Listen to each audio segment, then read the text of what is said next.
Nandyan pala kayo. Tamang-tama. Meron na bagong kwento na tiyak makapupulutan ng aral.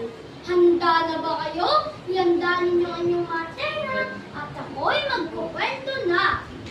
Isang umaga sa tabing kalye, naroon ang magkumpare na sila Budong at si Jomar. Si Budong ay may pangarap na maging ganap na superhero.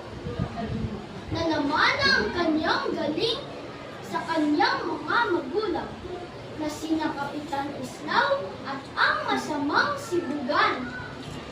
Habang sila'y naglalaro ng ulan, nakarinig sila ng mga taong nagkakaguluhan at niyawan.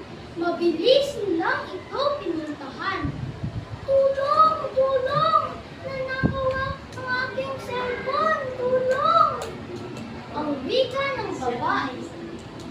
At sa isang iglap, nagpalit sila ng damit. At si Budong ay naging si Super Ingo.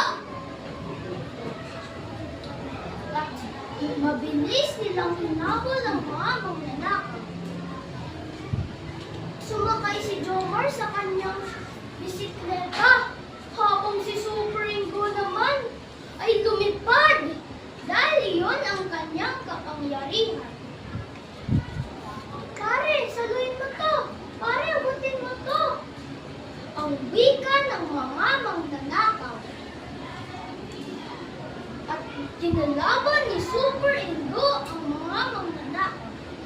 Suntok dito, sipa doon, suntok dito, bagsak ang mga magnanakaw.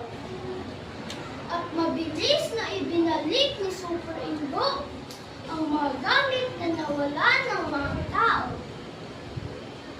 Maraming salamat mga bata. Malaking tulong ang inyong nagawa para sa amin. Maraming salamat. Ang wika ng babae. At nagpalakpakan na nga ang mga tao. At sa isang iglap, nawala na ang mga superheroes. Kaya mga bata, kahit hindi tayo superhero, tutulungan natin ang mga taong nangangailangan. Dahil ito ay isang mabuting gawain at tutularan tayo ng ating mga kapwang bata.